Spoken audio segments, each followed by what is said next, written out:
capítulo 2 eh, tiene algo de continuidad con lo que ya veíamos al final del capítulo 1. Recuerden que al final del capítulo 1 Pablo estaba haciendo una exhortación a los hermanos cuál es la forma en la que nosotros debemos predicar, ¿no? Pablo había detectado que mientras él estaba en la cárcel había mucha gente que estaba predicando el evangelio, pero no lo estaban haciendo sinceramente. Entonces en nuestro estudio de la anterior semana, del día viernes, hablamos cuál era el gozo de la predicación, que a vosotros, termina Pablo en ese estudio en el que hicimos, se les ha concedido, dice Pablo, no solamente que creáis en Jesucristo, sino también que padezcáis por Él. Así que Pablo les enseña cuál era su filosofía de vida, y en la segunda parte del estudio del día viernes revisamos cómo deberíamos nosotros vivir o cómo nosotros deberíamos predicar también el Evangelio. Esta noche vamos a empezar el estudio número 6 de Filipenses, el capítulo 2, versículos del 1 al 5. Así que permítanme leer. Aquellos que están en la sala en Zoom tienen en su pantalla y dice: por tanto, si hay alguna consolación en Cristo, si algún consuelo de amor, si alguna comunión del Espíritu, si algún afecto entrañable, si alguna misericordia, completad mi gozo sintiendo lo mismo, teniendo el mismo amor, unánimes, sintiendo una misma cosa. Nada hagáis por contienda o por vanagloria, antes bien con humildad, estimando cada uno a los demás como superiores a él mismo, no mirando cada uno por lo suyo propio, sino cada cual también por lo de los otros. Haya pues en vosotros este sentir que hubo también en Cristo Jesús. El estudio de esta noche lo he titulado Sintiendo lo mismo que Cristo. Vamos a hacer un análisis de cada versículo. Hemos leído Filipenses capítulo 2, versículos del 1 al 5. Vamos a revisar el primer versículo. Por tanto, dice, después de la explicación que había dado Pablo en Filipenses capítulo 1, de cómo nosotros debíamos predicar y el privilegio que nosotros tenemos, no solamente de creer en Jesucristo, sino también de padecer por Jesucristo, entonces Pablo va a argumentar cuál es la raíz de ese padecimiento, cuál es la raíz de ese gozo de la predicación.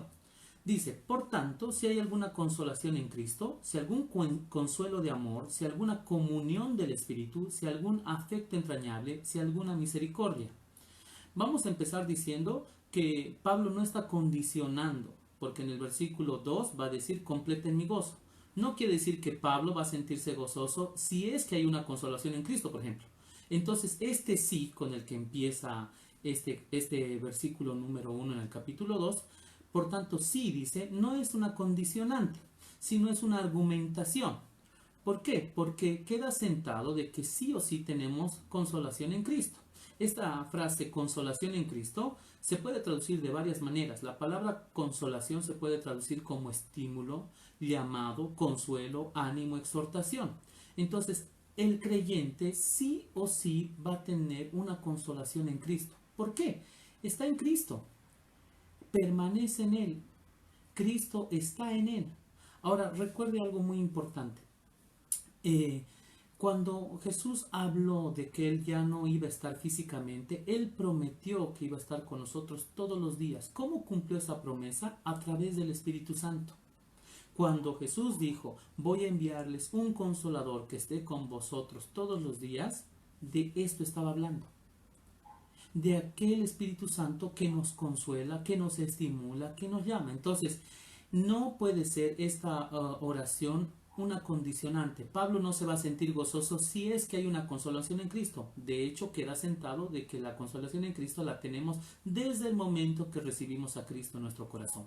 Por tanto, dice Pablo, si hay alguna consolación en Cristo, cuando Pablo menciona en Cristo, esa es la manera común que tiene Pablo para identificar a los creyentes. Todo aquel que es creyente está en Cristo Jesús.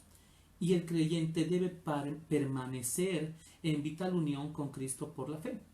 En Juan capítulo 15, Jesús mismo había dicho, permanezcan en mí y mis palabras en vosotros. Si permanecen en mí y yo en vosotros, pidan todo lo que quieran. Entonces, ya el apóstol Juan había explicado esto de permanecer en Cristo. Una característica del creyente es que está en Cristo. Y esto en Cristo se va a repetir varias veces en la carta de Filipenses, pero mucho más en la carta a los Efesios.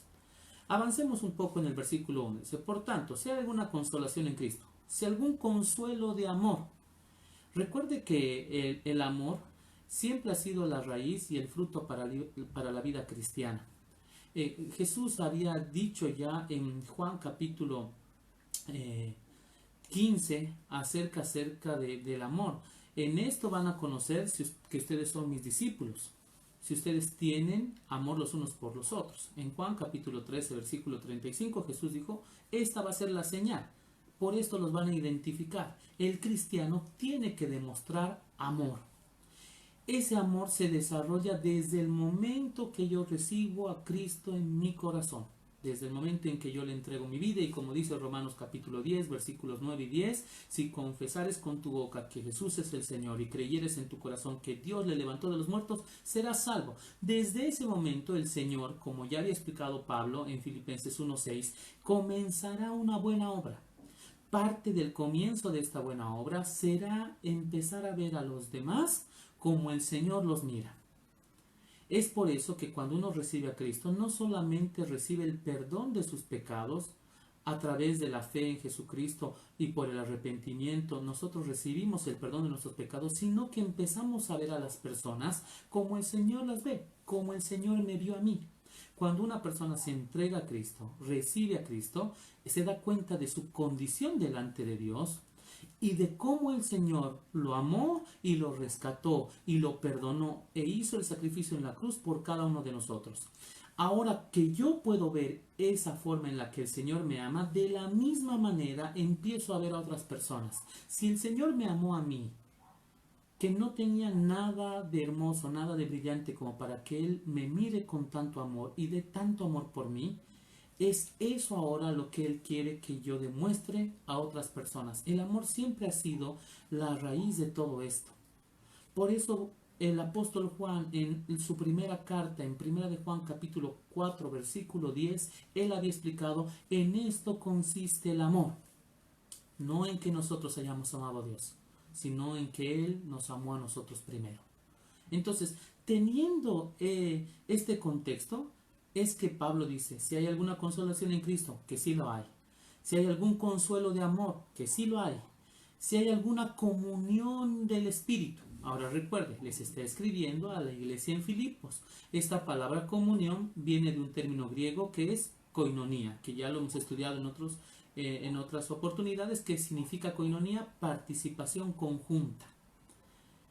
Si una persona tiene comunión del Espíritu, si algún afecto entrañable, esta palabra entrañable también la hemos estudiado anteriormente en el capítulo 1 y tiene que ver con lo interno. Para los antiguos, las entrañas era el centro donde se situaban la voluntad, las emociones, los sentimientos.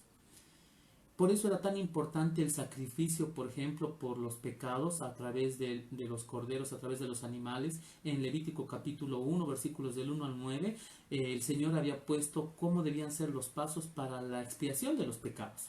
El cordero debía ser macho, debía ser sin defecto, debía descuartizarse al animal, poner las manos sobre el animal, y obviamente se transfería en ese sentido, era un sentido metafórico de transmisión de los pecados, y se descuartizaba el animal y se quemaba completamente. Lo que me llama la atención es que en Levítico capítulo 1 nos explica que también las entrañas del animal debían ser completamente quemadas.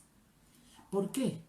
En la antigüedad se creía que en el abdomen, en las vísceras, estaba el centro de las emociones, de todo. Entonces, estos términos también se utilizan como afecto entrañable. En Colosenses capítulo 3, versículo 2, ya Pablo había hablado acerca del afecto entrañable. Ese afecto entrañable existe entre creyentes. Dice, si alguna misericordia. Bueno, es bueno explicar cuál es el término misericordia. Seguramente alguno de ustedes ha pasado por discipulado para niños. Yo he sido parte del Club Oanza y una forma muy sencilla de explicar qué es la misericordia. La misericordia es que yo no recibo lo que yo merezco. Dios, en su justicia, ha determinado cuál es la paga del pecado. La paga del pecado es muerte, según la Biblia. En Romanos capítulo 6, versículo 23, la paga del pecado es muerte. Mas la dádiva de Dios, el regalo de Dios, es vida eterna.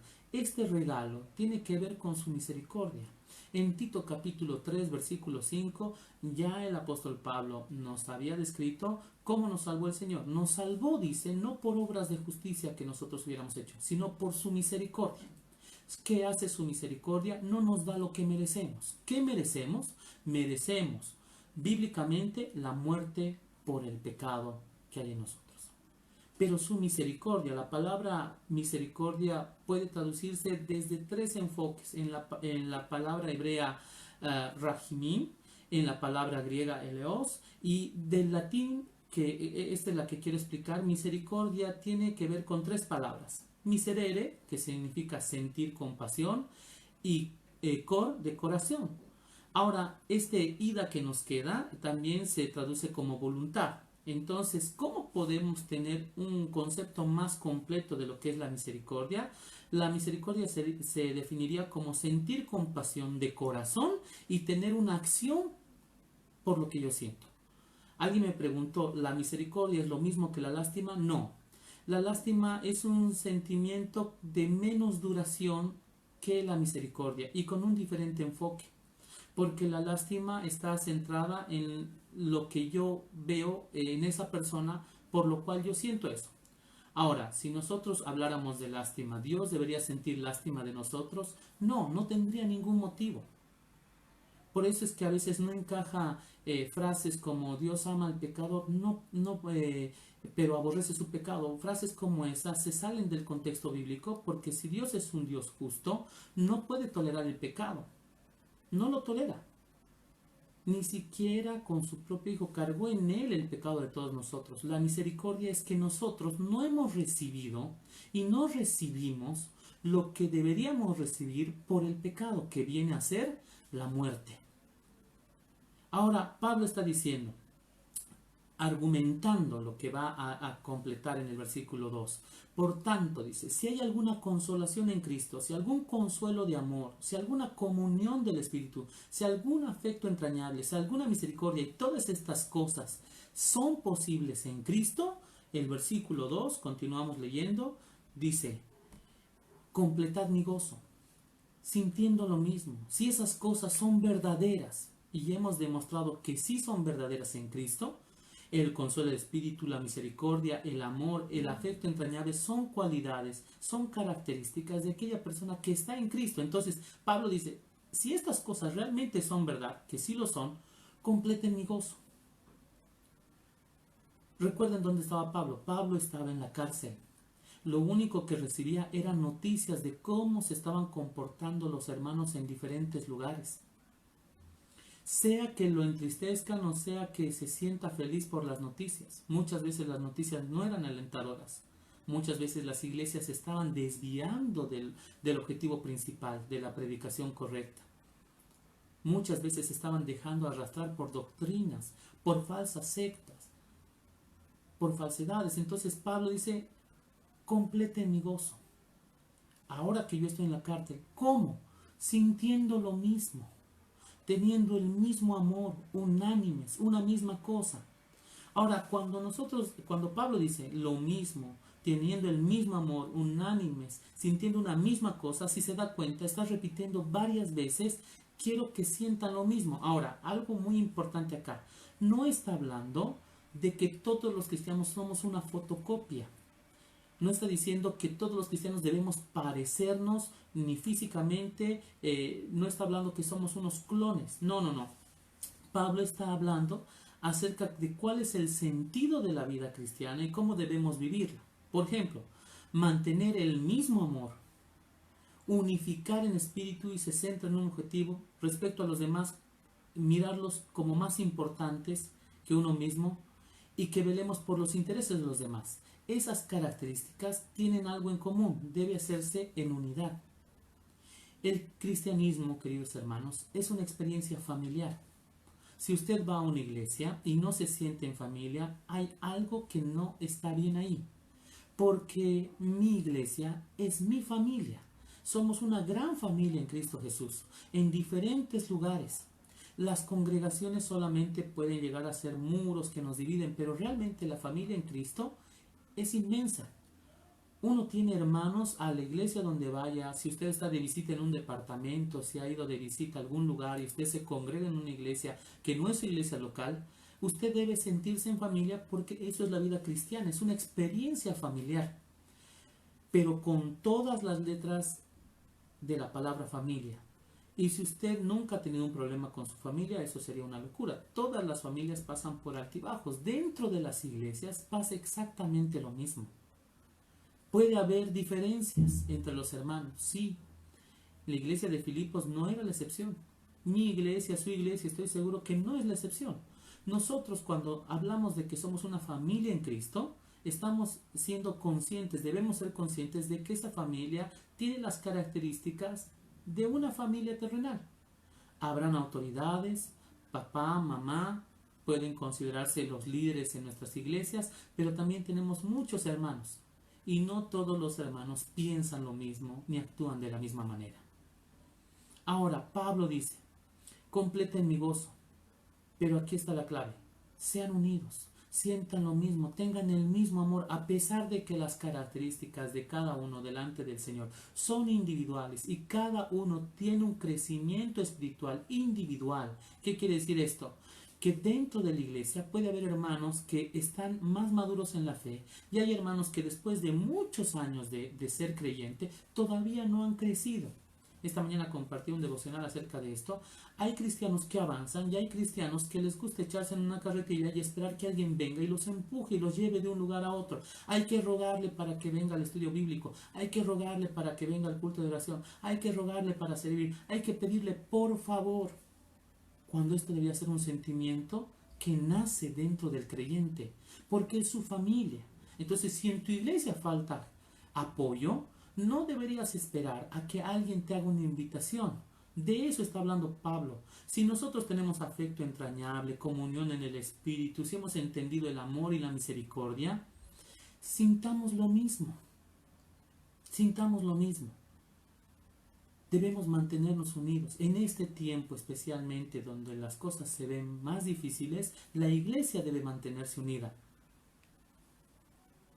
¿Cómo debemos trabajar? ¿Cómo debemos actuar? ¿Cómo debemos servir? El versículo 3 continúa Pablo diciendo, nada hagáis por contienda o por vanagloria, antes bien con humildad, estimando cada uno a los demás como superiores a él mismo. Muy bien, entonces Pablo dice, si ustedes me han entendido de que debemos estar unidos, si experimentamos el amor de Dios y nos ponemos a trabajar en la iglesia, aquí sí tenemos que tener en algo cuidado.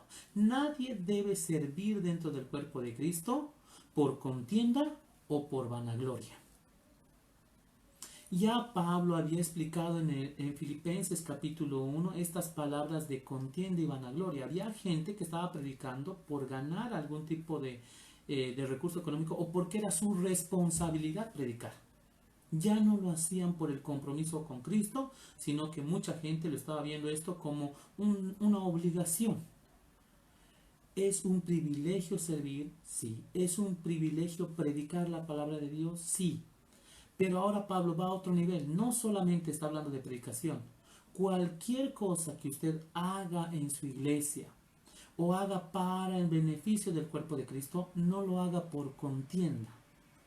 Recuerde que esta palabra contienda la hemos estudiado ya en la anterior semana, y esta palabra contienda, ¿qué significaba? Recibir paga por hilar. O sea, tú estás haciendo un trabajo y nosotros te estamos pagando. Si no te pagamos, no haces el trabajo de buena calidad. Ahora Pablo está diciendo, no hagan eso. No hagan eso. No actúen como si la iglesia tendría que devolverles de alguna manera a ustedes algo por lo que están haciendo. No hagáis nada por contienda por vanagloria. Esta frase puede estar Pablo describiendo la situación que estaba pasando en la iglesia de Filipos. ¿Qué situaciones podrían estar pasando? Uno, podrían haber falsos maestros, ya lo ha dicho él en Filipenses 1:16. Dos, podría ser que están pasando por persecución. Y número 3, podría ser que había diferencias entre ellos, entre los mismos hermanos, ¿no? Ahora, no hagan las cosas por contienda. Y la segunda palabra, la vanagloria. ¿Qué es la vanagloria? Bueno, vano es sin valor, y gloria es la exaltación que uno puede recibir. La exaltación personal por las cosas que yo hago no encaja dentro del cuerpo de Cristo. Nadie debería hacer algo por querer sobresalir o brillar. Lastimosamente, hoy en día tenemos líderes que muchas veces quieren sobresalir en su liderazgo, como hacerse notar. Es muy complicado estar en un púlpito, estar frente a una cámara. ¿Por qué? Porque muchas personas piensan que un pastor quiere hacerse famoso, quiere hacerse conocido, y la verdad es que el sentimiento por el cual una persona predica la palabra tiene que ser uno, y es alcanzar a más personas con el Evangelio de Jesucristo. Apoyar en el crecimiento espiritual. Esa debe ser la motivación. No la vanagloria. La vanagloria es sentirte que tú eres el centro de las predicaciones. Sentirte que Dios te habla solamente a ti. Usted no sé si ha escuchado alguna vez, pero hay gente que tiene el cinismo de decir: Dios me ha mostrado una nueva revelación, descartando completamente lo que Dios ya nos ha dicho en su palabra. Y tenemos que tener mucho cuidado con personas como esta, que empiezan a querer sobresalir como si Dios les hubiera dado una revelación que está fuera de esto, descartando y anulando lo que es la profecía que tenemos acá, que es completamente segura según Primera de Pedro. Entonces, tenemos que tener cuidado que cualquier cosa que hagamos en la iglesia esté siendo motivado por la vanagloria. ¿Cómo nos damos cuenta que una persona es vanagloriosa dentro de la iglesia? Porque muchas veces no va a querer recibir críticas, porque muchas veces no va a querer entender que debe haber una sucesión de liderazgo. ¿Qué quiere decir esto? Que no todo el tiempo yo voy a estar de líder. Por ejemplo, yo he trabajado muchos años como pastor de jóvenes. Actualmente sigo sirviendo como pastor de jóvenes en mi iglesia, pero por muchos años he hecho un ministerio dirigiendo campamentos en diferentes lugares de Bolivia. Bueno, todo tiene su tiempo. Pasa. Lo peor sería es que una persona se agarre del ministerio como si el ministerio dependiera de esa persona. Eso es vanagloria. Y eso es algo de lo que nosotros tenemos que cuidarnos. Si yo pudiera darle un consejo a las personas que son líderes en alguna iglesia o que están sirviendo en alguna iglesia, no piensen que el ministerio es el todo en su vida cristiana. No, el ministerio es un privilegio. En algún momento vendrá otra persona y nosotros tenemos que prepararla, entrenarla para que esa persona ocupe nuestro lugar. Yo no siempre voy a ser pastor de jóvenes. Yo no siempre voy a estar trabajando en una área. Tal vez el Señor me llame a otra área. Pero si yo tengo vanagloria, no voy a querer soltar aquello que tal vez en mi mente me haya costado muchos años. Hay gente que me ha dicho: tú no sabes cuántos años me ha costado levantar este ministerio. Es difícil decirle a esas personas: no lo levantaste tú. El ministerio no es tuyo. El ministerio te lo ha dado el Señor. Ya Pablo lo decía en 1 Timoteo capítulo 1, versículo 12: doy gracias a Cristo Jesús, que me tuvo por fiel poniéndome en el ministerio. Yo no merecía el ministerio, pero el Señor me puso ahí. Esa es la forma en la que yo debo ver el ministerio dentro de mi iglesia. No es algo que yo me gané, es un privilegio. Ahora quiero que entiendan lo que Pablo nos quiere explicar en el versículo 3. No hagan nada por contienda o por vanagloria. Entonces, ¿cómo debemos hacer las cosas dentro de la iglesia? ¿Cómo debemos vivir los cristianos? Antes bien, dice, con humildad, estimando cada uno de los demás como superiores al mismo. Este es el centro del estudio esta noche. ¿Qué es la humildad?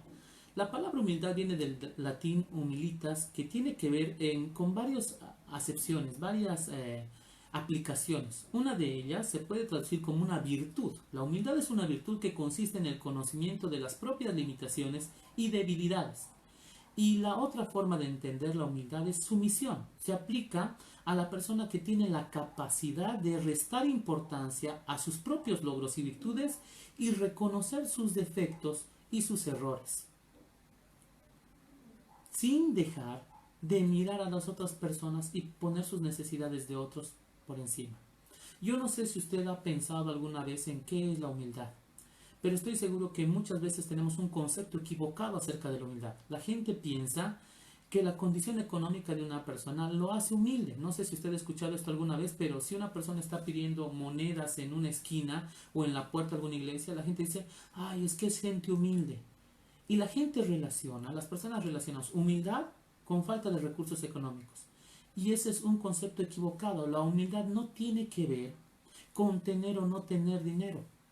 Yo he conocido en estos años de ministerio gente que no tendrá dinero y tampoco tiene humildad.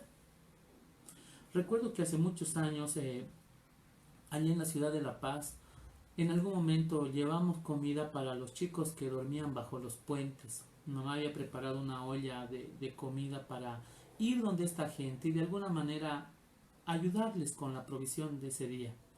Era gente que tenía, que utilizaba drogas y nos acercamos a estas personas para ofrecerles comida, pero que dejen el vicio. No sabe el tipo de respuestas que hemos recibido. Mucha gente se enojaba porque les alcanzábamos comida y no llevamos dinero. Y si les dábamos comida, ellos pedían dinero, ropa aparte. O sea, la gente, aparte de recibir ayuda, no se quería quedar conforme con eso. Entonces, ¿estábamos hablando de gente humilde? No, estábamos hablando de gente que tenía necesidad económica, pero no tenía humildad. La humildad es una condición de la mente donde tú colocas tus argumentos, tus estatus por debajo y pones a otras personas y sus necesidades por encima de las tuyas. Humildad es no creerse más que los demás. La humildad, por si acaso, no fue una virtud del mundo greco-romano. En el tiempo en el que Pablo escribió esto, la gente en Grecia, en Roma, si ustedes revisan culturas como esta, podríamos decir que no vivían de una manera humilde. Hay gente que se creía con un intelecto superior, el don de la palabra. Estábamos en un auge en ese tiempo donde las personas no podían ser de baja condición. Sí o sí tenían que tener algo de qué jactarse. Pero cuando Jesucristo vino, Él hizo de este aspecto de la humildad su forma de vida y pidió a sus seguidores, a sus discípulos, que empezaran a vivir de esa manera.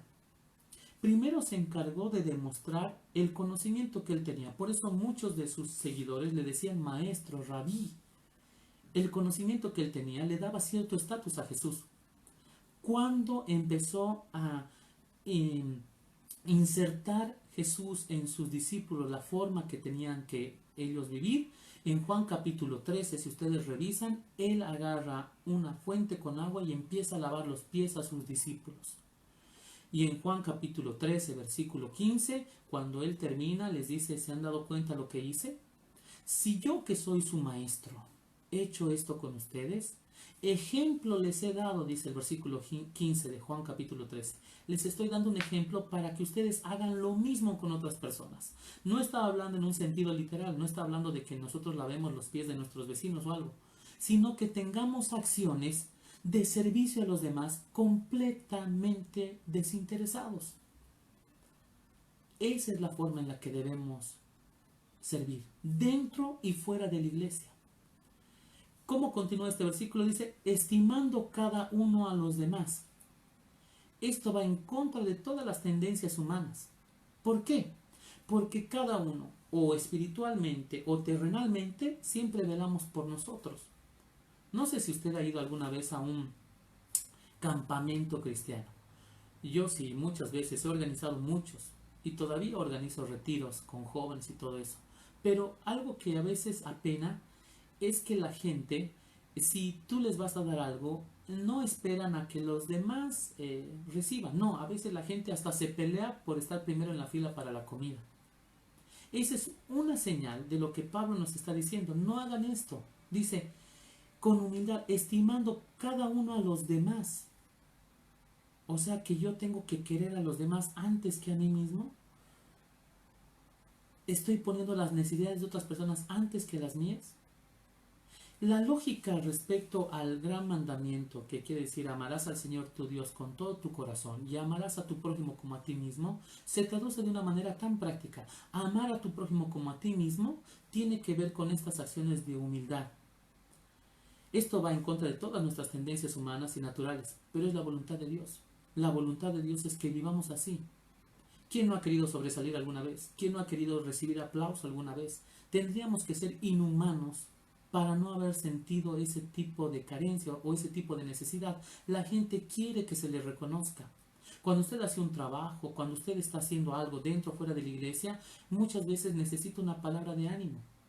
Sí, pero Pablo está tratando de replicar lo que el Señor enseñó. No busquemos el aplauso de la gente. Tratemos de hacer las cosas porque esa es la voluntad de Dios. Que todo lo que hagamos, sea de hecho o de palabra, ya lo había dicho en la carta a los Colosenses, lo hagamos como para el Señor y no para los hombres. La humildad es lo que contrarresta a la contienda, la vanagloria, la vanidad y el egoísmo. El versículo 4 afina un poco más este concepto Pablo diciendo, no mirando cada uno por lo suyo propio, sino cada cual también por lo de los otros. Ahora, revisemos el versículo, no mirando cada uno por lo suyo propio. Cuando Pablo está diciendo no miren cada uno por lo suyo, esta frase no mirando cada uno se traduce en griego como dejar de actuar en el proceso en el que estabas. Tú estabas haciendo algo. Muy bien, tal vez tú estabas haciendo algo para tu iglesia o fuera de tu iglesia.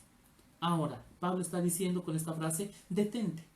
En el proceso en el que estás haciendo, detente un momento y mira atentamente lo que está a tu alrededor. ¿Por qué es importante mirar a nuestro alrededor? Porque si no hacemos esto, hermanos, en algún momento vamos a creer que somos los únicos que estamos trabajando. En este momento, y bueno, ustedes deben mirar muchas páginas de Facebook. Hay muchos pastores, muchas iglesias que están transmitiendo sus servicios, sus estudios bíblicos en vivo, en línea, en YouTube. Esto es bueno, hermanos. Esto es algo por lo que deberíamos gozarnos, porque tal vez si no hubiera sido por esta pandemia, por esta cuarentena, seguiríamos viendo solamente el mundo cristiano en el espejito que es nuestra congregación local. No, el cuerpo de Cristo es grande. Tenemos hermanos en diferentes lugares del mundo. Por ejemplo, este estudio lo han estado viendo gente en diferentes lugares de Bolivia. Me ha escrito gente desde Argentina. Albert Zaire en este momento está mirando este video. Se acaba de contactar por Facebook. Él está en Buenos Aires. Entonces se dan cuenta, hay gente en otros lugares que está haciendo la obra. Eso es lo que dice Pablo. Para que no tengas vanagloria, para que no hagas las cosas por obligación, mira a tu alrededor. Hay otras personas que están haciendo cosas en tu iglesia. Valóralas. Ahora, no mirando cada uno por lo suyo propio. ¿Qué es lo que tenemos que es propio? Esto puede interpretarse de varias maneras. Esta palabra suyo puede referirse a las cosas materiales. No te fijes solamente en lo que tú tienes y lo que quieres tener. Número 2, puede referirse a los dones espirituales. No pienses que tú eres un mejor cristiano porque tienes uno, dos o más dones a diferencia de otros hermanos. Número 3, puede referirse a asuntos personales. El ministerio que tú estás desarrollando. No puedes decir que el ministerio es tuyo. No puedes apropiarte de algo que el Señor te ha dado por gracia. La obra es del Señor. El trabajo que estoy haciendo, yo tengo que entenderlo como un privilegio que el Señor me ha dado. Ahora, otra traducción de este mismo versículo dice, no mirando cada uno solo por sus cosas personales. Ahora, aquí la palabra clave es esta palabra solo. No es que los creyentes no deben tener interés por sus asuntos. Por ejemplo, tienes que preocuparte por tu vida espiritual, sí, tienes que preocuparte por tus tiempos de oración, tus tiempos de devocional. Eso es personal. Pero en el proceso de la vida cristiana, cuando tú estés sirviendo en una iglesia o quieras servir al Señor, recuerda, no estás solo. Hay otras personas, otros hermanos, que también están haciendo la obra. Miren cada uno no solamente por sí mismos, velen también por los demás. Si tú eres una persona que ha estudiado, por ejemplo, evangelismo para niños, en tu iglesia hay la necesidad de que alguien entrene, ¿por qué no te propones tú para hacerlo? No te fijes solamente en lo que has adquirido, compártelo. Eso está diciendo Pablo. No miren cada uno por lo suyo propio, sino cada cual, el versículo 4 lo vamos a terminar, dice, sino cada cual también por lo de los otros. Esta frasecita, los otros, es una de las frases más hermosas que yo he encontrado en este pasaje de esta noche. ¿Por qué? La fe cristiana es la primera que convirtió a los demás en personas importantes. Hasta el momento todo era personal, todo era para mí. Pero la vida cristiana, desde el sacrificio de Cristo en la cruz, nosotros entendemos la vida de una manera diferente. Pensamos en los demás. Por ejemplo, ¿por qué descendió Cristo de la gloria del cielo a la tierra? ¿No fue por los demás? ¿Por qué deberíamos proclamar nosotros el Evangelio? ¿No es por los demás? ¿Se da cuenta que para la vida cristiana las demás personas sí importan? Fuera del cristianismo, cada quien vela por sí mismo. Es una tendencia que tenemos. Yo quiero crecer, yo quiero progresar, yo quiero tener éxito. En la vida cristiana no solamente piensas en ti, piensas en los demás. Si en este momento usted tiene la posibilidad de hacer algo por alguien más, hágalo. Si usted tiene un vecino que está pasando necesidad y usted puede compartirle algo de víveres, hágalo. Y no estoy hablando solamente de algo que nos cueste económicamente. Hay gente en este momento que necesita una llamada de ánimo, una videollamada con tu familia, para saludarles, para preguntarles cómo están. Puede hacer la diferencia. Ustedes tal vez no se han dado cuenta, pero en este momento muchos países en el mundo están pidiendo ayuda a psicólogos, porque después de esta pandemia muchas familias y mucha gente va a necesitar un tipo de apoyo psicológico. Cuando nosotros como cristianos, simplemente viviendo como nos dice la Biblia, podríamos ayudar a las personas, no mirando cada uno por lo suyo propio, sino también por lo de los otros. El pensar en los demás antes que en nosotros mismos es tener la mentalidad y la forma de pensar que tenía Cristo. Si ustedes revisan la vida de Jesucristo, Él estaba pensando muchas veces en otras personas antes que en Él. En Juan capítulo 4, una de las escenas que más me llama la atención es que Jesús estaba cansado. Sí, como persona, como ser humano se cansaba, se sentó junto a un pozo y viene una mujer a hablar con Él. Y él, cansado del camino, tiene una conversación larga con esta mujer. Cuando los discípulos llegan y le traen comida a Jesús, le dicen: Señor, ¿quién te ha traído comida? Nosotros te hemos traído comida. ¿Quién te ha traído de comida? Jesús dice: yo ya tengo una comida. Mi comida es hacer la voluntad del que me envió.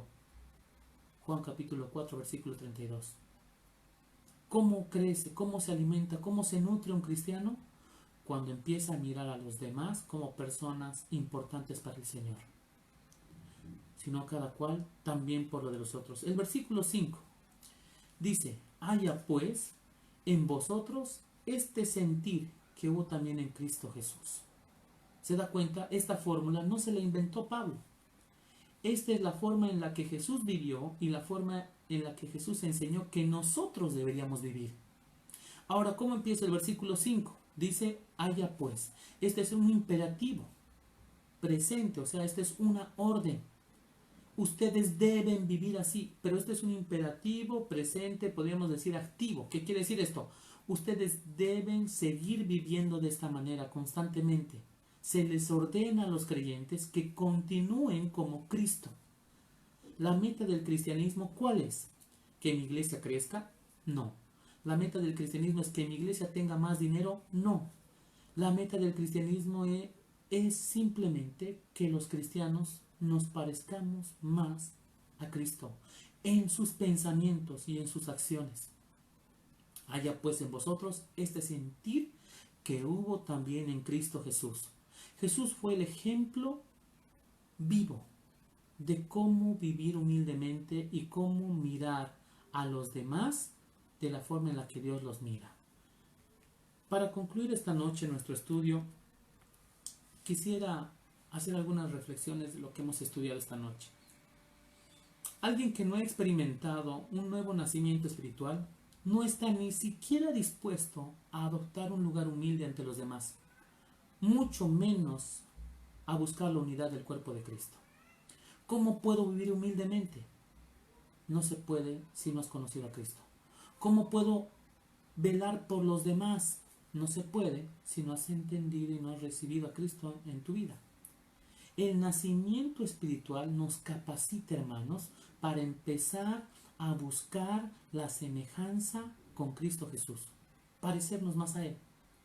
Es cierto que da gozo el crecer espiritualmente a través del estudio de la palabra de Dios, pero escúcheme bien, de nada sirve si la palabra no se hace práctica en nosotros. La idea de estudiar la Biblia no es que una persona conozca más intelectualmente. Mi objetivo no es que solamente aprendamos términos en griego y poder desmenuzar y entender mucho mejor la palabra de Dios. El objetivo siempre va a ser que tengamos algo en qué pensar y poner en práctica después de estos estudios. ¿Qué hemos estudiado esta noche? ¿Qué hemos aprendido? Debemos empezar por los más cercanos. Somos guardianes de nuestros hermanos, porque nuestros hermanos, escúcheme bien, están hechos a la imagen y semejanza de Dios. ¿Cómo vemos a las demás personas? Debemos verlas como el Señor las ve, con el mismo amor y la misericordia. Por eso hay en el Nuevo Testamento muchos mandamientos que son recíprocos. Amaos los unos a los otros, exhortaos los unos a los otros, perdonaos los unos a los otros. Debemos ver a nuestros hermanos como el Señor los mira. Y si podemos hacer algo para demostrar amor a nuestros hermanos en diferentes lugares y en diferentes situaciones, hagámoslo, hermanos. Eso es vivir como el Señor quiere que vivamos. Entonces, gracias por haber escuchado este hermoso estudio. Los estudios de la carta a los Filipenses son los días lunes, miércoles y viernes, a partir de las 8 de la noche. Y si usted no ha podido ver alguno de estos estudios, no ha podido escuchar desde el estudio número 1, usted puede entrar a en mi canal en YouTube, Pedro Subieta, y usted va a encontrar ahí, aparte de este estudio, otros estudios también que he estado haciendo a lo largo de estos años de ministerio. Muchas gracias por contactarse, a nuestros amigos que están viendo la transmisión en Facebook. Que la gracia y la paz inunde sus vidas, sus corazones, y que la paz de Dios sea con todos ustedes y con sus familias. Esperemos que este tiempo de cuarentena termine pronto y que después de esto empecemos a vivir de una manera diferente. Esta noche hemos aprendido sintiendo el mismo amor que tenía Cristo. Así debemos vivir. Que el Señor les bendiga.